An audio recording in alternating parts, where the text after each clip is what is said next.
আমি মণিশঙ্করদার কাছে আসবো। মণিশঙ্করদা, এই উন্নয়নের জন্য তো মানুষ আগের সরকারকে, তৃণমূলের সরকারকে 15টা বছর সময় দিয়েছিল। কোথায় কি? একদম তো মুখ থুবড়ে পড়লো, মানুষ একদম মুখ ঘুরিয়ে নিল, একদম কুপোকাত। না, মানুষ যে মুখ ঘুরিয়ে নিয়েছে তার সঙ্গত কারণ ছিল, মানে এই রেজাল্টটা যেটা হয়েছে সেটা যেভাবেই হোক না কেন রেজাল্টটা একদম কাম্য ছিল, পরিবর্তনটা কাম্য ছিল। আমি এটা আজকে প্রথম বলছি না, আমি যদি আজ 2 বছর ধরে কোনো চ্যানেলে বলে থাকি, তা আমি বলেছিলাম যে তৃণমূলের যে করাপশন সেটা প্রাইমা ফেসি এস্টাবলিশ, কিন্তু এই যে একটা হিন্দু মুসলমান এই যে সাম্প্রদায়িক যে কথাবার্তা নিয়ে যে চারিদিকে বিজেপি বলছে, এইটা আমার পছন্দ নয়। দেখুন, আমার বলছি যে বিমলদা একটা কথা বললো যে সত্যি সত্যি তো আজকে যে ছেলেগুলো মানে 12টা পর্যন্ত কাউন্টিংয়ের সময় অভিষেক দা তার মতো ছেলে হয় না বলেছে, তারপরে হয়ে গেছে। তার মানে কি, আমি বলছি একটা সবার একটা ইডিওলজি থাকা উচিত। আমরা যেমন একটা ছোটোবেলার থেকে একটা কংগ্রেস ঘরানায় মানুষ হয়েছি, আমরা দেখেছি মানে এই সোমেনদার স্ট্রাগল দেখেছি, আমরা মমতা ব্যানার্জির স্ট্রাগল দেখেছি। সেই জায়গা থেকে যদি মনে হয় যে উচ্ছ্বাস করা, দেখুন সুনীতি উইলিয়াম পান্ডে এতে গেছেন, সেখানে কিন্তু বিদেশে গেছেন, সেখানে আমরা এখানে উচ্ছ্বাস করেছি। আজকে আমাদেরও উচ্ছ্বাস করার দিন, কারণ আমরাও ছোটোবেলার থেকে এই ছাত্র পরিষদ করা ছেলেটাকে আজকে আমরা মুখ্যমন্ত্রী দেখছি, আজ কংগ্রেস করা ছেলেটাকে মুখ্যমন্ত্রী দেখছি।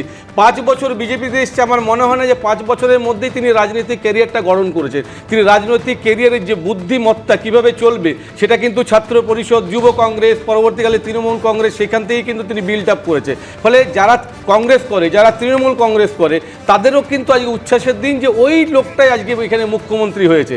এবারে যদি আপনি উন্নয়নের কথাটা বলেন, আমি বলবো যে প্রথম থেকে বলবেন অধিকারীর নামে হেন কুৎসিত আরে না না, ঠিক আছে সেটা দেখুন, হেন কুৎসিত কথা যে নেই, বলেছে কুৎসিততম ভাষায় গালিগালাজ করা হয়েছে। বিমলদা, আপনি একজন শিক্ষিত লোক, আপনি যদি একটা কুৎসিত ভাষা বলেন সেটা আপনার ব্যক্তিগত রুচির বোধ না, মানুষ সেটা দেখে, ওরা দলকে রিপ্রেজেন্ট করতো, মানুষ সেটা দেখে। এখানে বলেনি কুৎসিত ভাষাগুলো বলেনি, পরিবর্তনটা হয়েছে।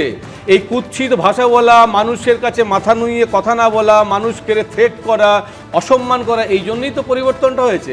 উন্নয়নের কথা যদি বলেন তাহলে আমি নিজের থেকে বলতে পারি, আমার বাঁকুড়া জেলায় একটা গ্রামে বাড়ি, চন্দনা বাউরি, সেখানকার এমএলএ। স্বাধীনতার পর থেকে পাইপ দিয়ে যে জল আসবে আমরা কল্পনাও করতে পারতাম না, কিন্তু তৃণমূল আসার পরে সেটা হয়েছে। ফলে প্রথম 5 বছর মানে স্বাধীনতার পর এটাও কল্পনা করা যায়নি যে কারণ বাড়ির খাটের তলায় 50 কোটি টাকা পাওয়া যাবে।